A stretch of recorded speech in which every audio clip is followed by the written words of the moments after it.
राम काव्य की विशेषताएं, ये देख लें। राम काव्य की विशेषताएं क्या है? राम काव्य की विशेषता तो सबसे पहला है सगुण भक्ति की प्रधानता है। दूसरी बात, राम भक्ति पर बल है। अवतार का समर्थन करते मिलते हैं। नवधा भक्ति इनके यहाँ है। वैधि भक्ति यहाँ है। भावनात्मक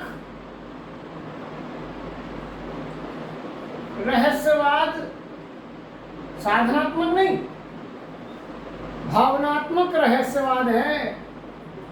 प्रबंधात्मकता, क्योंकि कोई कथा चलती है राम कथा तो प्रबंधात्मकता दिखाई देगी, कलात्मकता दिखाई देगी। भक्ति पर बल है। जैसे साधना पर बल कोई दे रहा है, कोई ज्ञान पर बल दे रहा है, कोई प्रेम पे बल दे रहा है, भक्ति पर बल है। और उस भक्ति के अंदर भी नाम स्मरण पर बल है, एक निष्ठ भाव है। ये जो राम की भक्ति है, राम की भाषा जो है कौन सी है? अवधि भाषा मूल है इसमें। ये सारे गुण राम काव्य के आपको दिखाई देंगे। ठीक है, इसको समझ लिया तो समझ लीजिए राम काव्य को समझ लिया आपने। और इसके साथ साथ राम काव्य के अंदर तुलसी की अगर हम विशेषता की बात करें तो वो एक गुण है कौन सा? समन्वय की भावना। राम काव्य में समन्वय की भावना पे बल दिया गया। और एक गुण है कौन सा? जो दर्शन वाला, कौन सा? विशिष्टाद्वैतवाद के समर्थन में। ये कुछ 15 पॉइंट मैंने आपको बता दिए। पेपर में इन्हीं में से कोई 3 पॉइंट होंगे और एक नहीं होगा। ठीक है, समझ लें इसे भी। मोटी मोटी सारी बात मैंने यहाँ उतार दी है। सगुण भक्ति की प्रधानता, ये जो राम भक्त कवि हैं इन्होंने ईश्वर के सगुण साकार रूप की ही बात की है। वो ईश्वर जो दिखाई देता है, जो किसी का बेटा है, जो किसी का पति है, उसकी चर्चा करते हैं सगुण भक्ति की। क्योंकि निर्गुण का मतलब तो जो दिखाई नहीं दे रहा, और जो दिखाई नहीं दे रहा उसको कैसे भजेंगे भाई? ये इन्होंने कहा। राम भक्ति पर बल। और जिसको भज रहे हैं, जिसकी भक्ति कर रहे हैं, जिस सगुण साकार रूप की बात कर रहे हैं, उसमें ये जिस रूप को लेकर चलते हैं वो रूप है कौन सा? राम का। विष्णु के रूप राम को लेकर चल रहे हैं। ये पॉइंट छोटा सा नोट कर लें। आदर्श की भावना, राम भक्ति। तुलसी ने हो या राम भक्त कोई और कवि हो, उन्होंने राम को क्यों चुना, कृष्ण को क्यों नहीं चुना? क्योंकि राम जो है वो एक मर्यादित हैं, चरित्रवान स्थिति में है, आचरण की दृष्टि में आदर्श की स्थिति में है। वो हम सबके नायक हैं। हमें उनके जैसे चरित्र वाला बनना है, उनके जैसे गुण वाला बनना है। समाज वैसा बन जाए, राम राज्य आ जाए, ये बात यहाँ कर रहे हैं। इसलिए इनके काव्य में ये गुण दिखाई देता है। किसका? लोक मंगल की भावना का गुण है। लोक मंगल, सबका कल्याण हो। राम भक्ति ये कहती है सबका कल्याण हो। अवतारवाद का समर्थन, जो संत कह रहे थे कि आत्मा जो ईश्वर है वो अवतरित नहीं होता, जो जन्म मरण के चक्कर में पड़ा है वो ईश्वर कैसा। लेकिन इनका मानना है राम भक्तों का या सगुण का भक्तों का कि ईश्वर जो है निर्गुण है, निराकार है, लेकिन वो ईश्वर की पुकार पर आता है, यहाँ आता है, सगुण रूप में आता है, वो ये बात करते हैं। क्या कहते हैं वे भी जरा नोट करें। वो कहते हैं, जब जब होई धर्म की हानि, बाढ़े असुर अधम अभिमानी, तब तब प्रभु धरे विविध शरीरा, हरहि कृपा निधि सज्जन पीरा। जब जब धर्म की हानि होती है, धर्म घटने लगता है, अधर्म बढ़ने लगता है, तब तब वो निर्गुण ईश्वर ही सगुण साकार रूप लेता है। किसके लिए? सज्जन की पीड़ा हरने के लिए। हम सज्जनों की पीड़ा का हरण करने के लिए वो ईश्वर अवतरित होता है। निर्गुण है, ये भी मानते हैं, ईश्वर निर्गुण है, निराकार है, लेकिन अवतरित होता है, ये बात भी सही है। किसके लिए? जन कल्याण के लिए होता है। तुलसी साफ साफ शब्दों में कहते हैं, विप्र धेनु सुर संत हित, लीनः मनुज अवतार। वो ईश्वर अवतार लेता है किसके लिए? विप्र के लिए, धेनु के लिए। विप्र, धेनु, सुर, संत, इन सब ये चार लोग हैं जो विशिष्ट हैं, जिनकी कातर पुकार पर तुरंत आएगा और किसी के पुकार पर आए ना आए। और जहां ये मूर्ति पूजा का विरोध संत करते हैं, वहीं आप यहाँ देखेंगे ये मूर्ति पूजा के समर्थक हैं। राम मंदिर बन रहा है, इसलिए बड़े बड़े पत्थर आ रहे हैं, मूर्ति स्थापना हो रही है। मूर्ति स्थापना के लिए कितना झगड़ा हुआ है आप जान रहे हैं। क्या कहें कि क्या मूर्ति के लिए झगड़ा हो रहा है? मूर्ति के लिए झगड़ा नहीं हो रहा, खाली वो मूर्ति आस्था का दूसरा नाम है। जहां संतों के यहाँ तर्क है, इनके यहाँ क्या है? आस्था की प्रधानता का गुण है। आस्था है, वो पत्थर पत्थर भर नहीं है। कबीर चाहे कह रहे हैं कि पैज पड़े प्रहलादु, सॉरी कबीर कह रहे हैं जैसे कि पाथर पूजे हरि मिले तो मैं पूजू पहाड़। पत्थर को पूजने की आवश्यकता नहीं है, पत्थर में भगवान नहीं होता है, उससे तो चक्की अच्छी है। लेकिन ऐसे ही संत को जवाब देने के लिए राम भक्त तुलसीदास जैसे लोग कह रहे हैं क्या? कि पत्थर में भी भगवान होता है। तभी पैज परे प्रहलादु के प्रगटे प्रभु पाहनते। पैज परे, भक्त का कातर पुकार पर उनके पैर के स्मरण से कि पिता कह रहा है, मेरा विश्वास है कि खंबे में भगवान है, और पिता कह रहा है खंबे में भगवान ने दिखा, तो खंबा चीर कर आ रहे हैं नरसिंह भगवान, अवतरित हो रहे हैं जन कल्याण के लिए, भक्तों की आस्था की लाज रखने के लिए। तो मूर्ति की पूजा भी जरूर, पत्थर में भी भगवान है, कण कण में भगवान है। ये राम काव्य इस बात की बात करता है।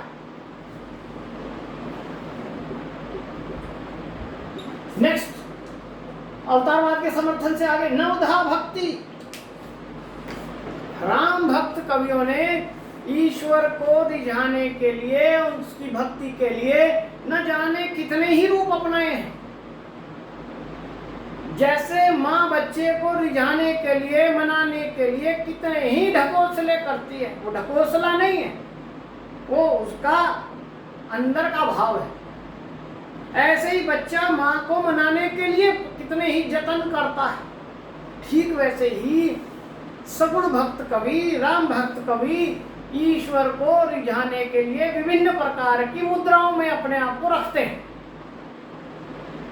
मैंने अभी 9 प्रकार की भक्ति बताई। अर्चनम, वंदनम, दास्य, सख्या, आत्मनिवेदनम, पाद सेवनम, पूरी 9 प्रकार की भक्ति है।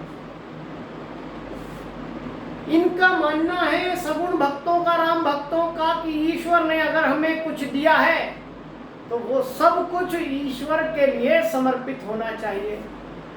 इसलिए सगुण उपासक जब आरती गाते हैं तो क्या कहते हैं? जो कुछ है सो तेरा। क्या लागे मेरा, तेरा तुझको अर्पण, ये कह देते हैं भक्ति में, आरती में। लेकिन एक्चुअल में जो करना है, अगर हम ये मान लें कि जो कुछ मेरा है वो मेरा नहीं है, वो सब ईश्वर का दिया है और वो सब ईश्वर के लिए ही होना चाहिए, तो क्या हम उसकी दी चीज को उसके लिए प्रस्तुत करते हैं? तो नहीं करते हैं। तो जब नहीं करते हैं तो फिर हम ईश्वर के कैसे होंगे? वो कह रहे हैं अगर ईश्वर ने आंखें दी हैं तो इन आंखों से उनके दर्शन करो, रूप के दर्शन करो।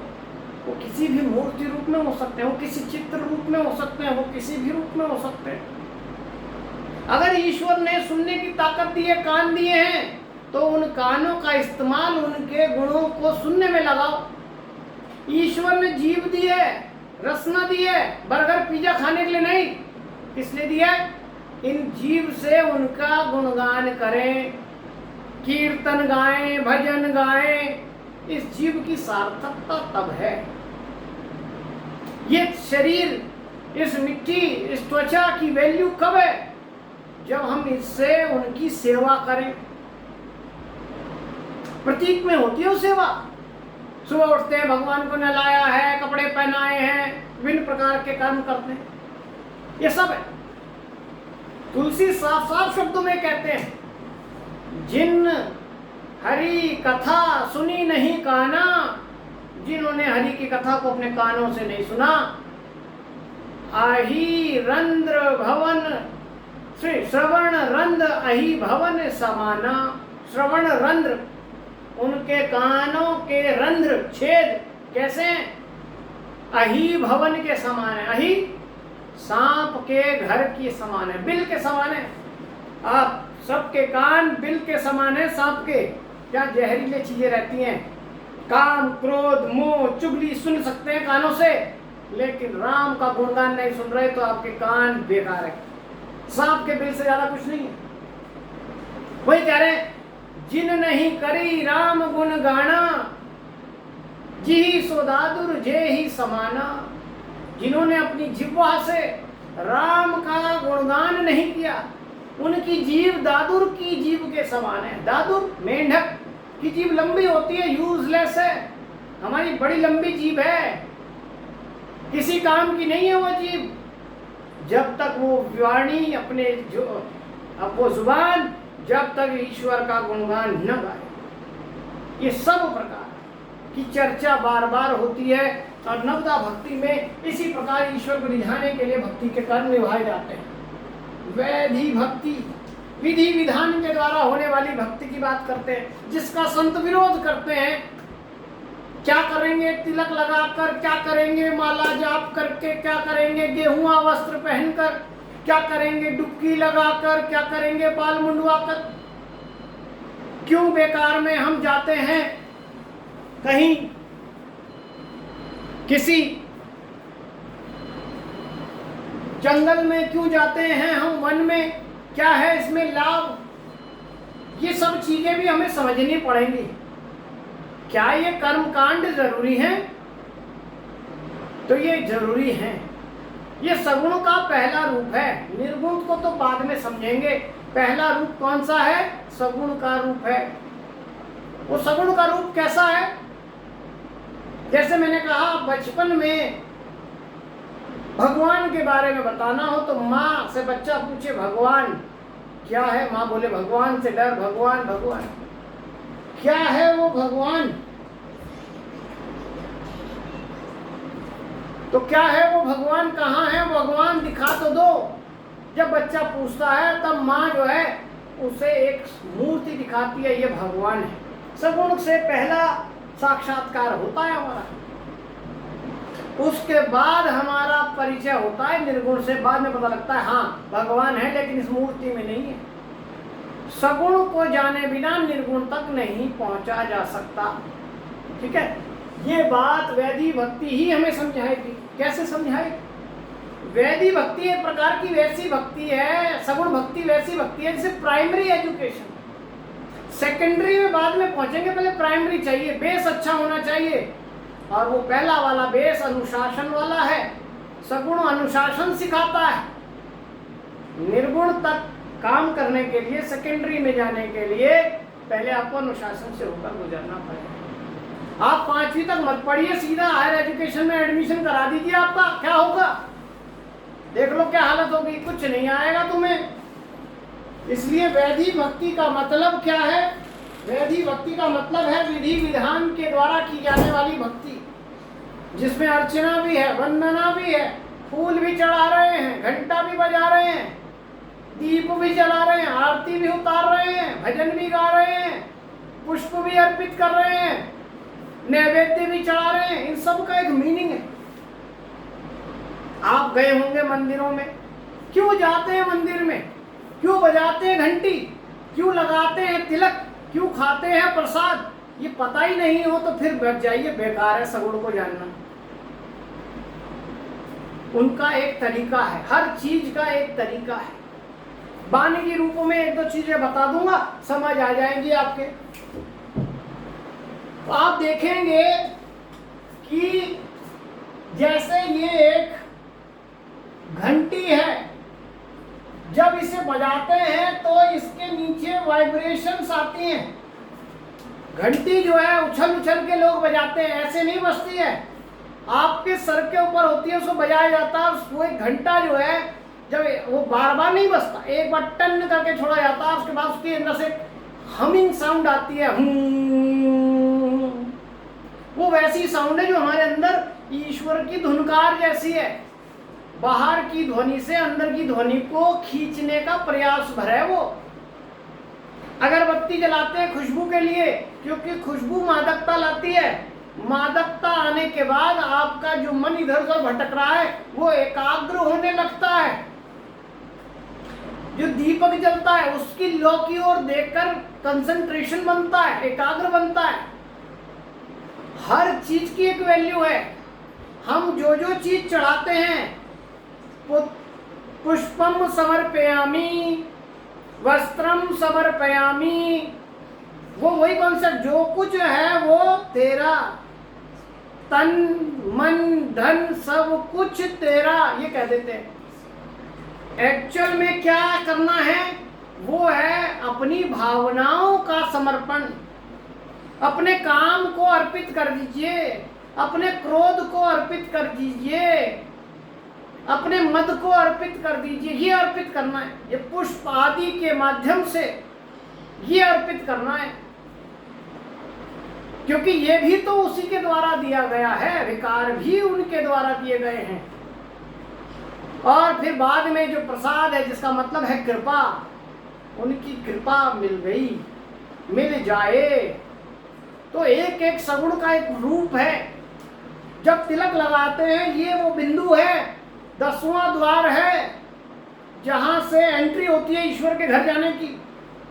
इसी को सूफी कह रहे हैं 10वां द्वारा, 10वां द्वार। जैसी कह रहे हैं 9 पौरी पर 10वां द्वारू, तेही पर बाज रहा घर यारू। 9 पौड़ियों से ऊपर 10वां द्वार है ये, जहां पर जाकर एक अनहद नाद बज रहा है, संत कहते हैं जिसे, नगाड़ा बज रहा है, धुनकार दे रहा है। लेकिन उसको सुनने के लिए आपको अपने मन को एकाग्र करना पड़ेगा, पीसफुल्ली स्थिति में आना पड़ेगा। इसीलिए प्रभात वेला का टाइम साफ खास बताया गया। वैसे तो भक्ति कभी भी कर लें, लेकिन वो समय है तो उसका वैल्यू है, तो सगुन ने क्यों बताई उसकी वैल्यू है। आप देखिए मंदिरों में जाते हैं और मंदिर में जाकर आप कहते हैं वाह यहाँ है, एक्चुअल में शांति तो भगवान के घर पे ही है। वो किससे मिल रही है शांति? वो शांति मिलती है मार्बल से, वो व्हाइट मार्बल जो ठंडा होता है। बाहर से आप धूप में गए हैं, आपकी शिराएं गर्म है, खून का उबाल तेज है, उस मार्बल पर पांव रखते ही सारी गर्मी सोख लेता है। थोड़ी देर में आपका शरीर, शिराएं शांत होती हैं और आपको लगता है कि शरीर शांत हो रहा है, चित्त शांत हो रहा है, भगवान के कारण।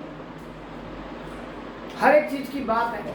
जितने मंदिर है, मस्जिद है, वो सब इस तरह की पीक में बने हुए हैं, चोटी में। ये चोटी क्या है? ब्राह्मण लोग सर पे चोटी रखते हैं, ये मंदिरों की चोटी है। गिर